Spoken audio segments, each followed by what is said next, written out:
حضرت صلی اللہ علیہ وآلہ وسلم پر وحی کا ابتدائی دور اچھے سچے پاکیزہ خوابوں سے شروع ہوا۔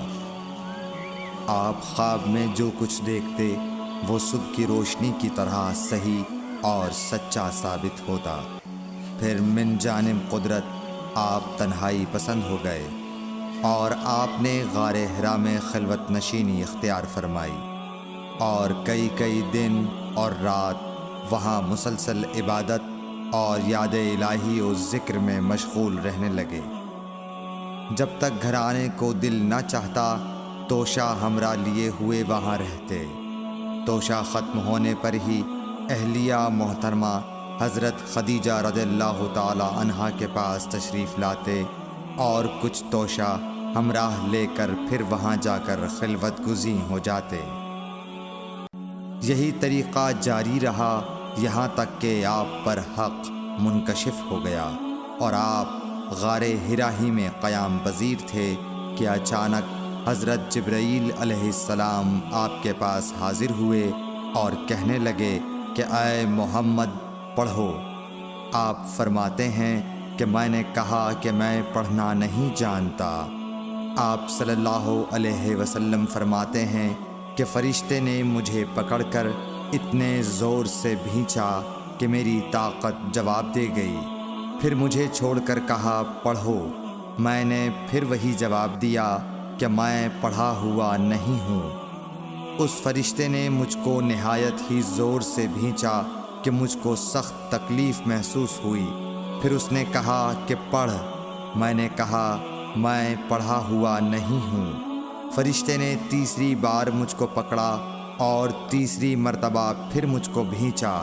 پھر مجھے چھوڑ دیا اور کہنے لگا کہ پڑھو اپنے رب کے نام کی مدد سے جس نے پیدا کیا اور انسان کو خون کی پھٹکی سے بنایا۔ پڑھو اور آپ کا رب بہت ہی مہربانیاں کرنے والا ہے۔ بس یہی آیتیں آپ حضرت جبرائیل علیہ السلام سے سن کر اس حال میں غار حرا سے واپس ہوئے کہ آپ کا دل اس انوکھے واقعے سے کانپ رہا تھا۔ آپ حضرت خدیجہ کے ہاں تشریف لائے اور فرمایا کہ مجھے کمبل اوڑھا دو، مجھے کمبل اوڑھا دو۔ لوگوں نے آپ کو کمبل اوڑھا دیا۔ جب آپ کا ڈر جاتا رہا تو آپ نے اپنی زوجہ محترمہ حضرت خدیجہ رضی اللہ تعالی عنہا کو تفصیل کے ساتھ یہ واقعہ سنایا اور فرمانے لگے کہ مجھ کو اب اپنی جان کا خوف ہو گیا ہے۔ آپ کی اہلیہ محترمہ حضرت خدیجہ رضی اللہ تعالی عنہا نے آپ کی ڈھارس بندھائی اور کہا کہ آپ کا خیال صحیح نہیں ہے۔ اللہ کی قسم آپ کو اللہ کبھی رسوا نہیں کرے گا۔ آپ تو اخلاق فاضلہ کے مالک ہیں۔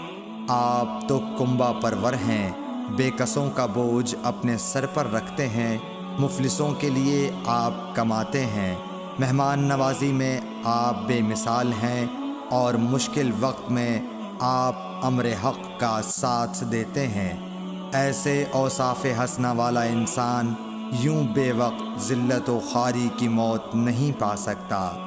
پھر مزید تسلی کے لیے حضرت خدیجہ رضی اللہ تعالی عنہا آپ کو ورقہ بن نوفل کے پاس لے گئیں جو ان کے چچا زاد بھائی تھے اور زمانہ جاہلیت میں نصرانی مذہب اختیار کر چکے تھے اور عبرانی زبان کے کاتب تھے۔ چنانچہ انجیل کو بھی حسب منشائے خداوندی عبرانی زبان میں لکھا کرتے تھے۔ انجیل سریانی زبان میں نازل ہوئی تھی، پھر اس کا ترجمہ عبرانی زبان میں ہوا۔ ورقہ اسی کو لکھتے تھے۔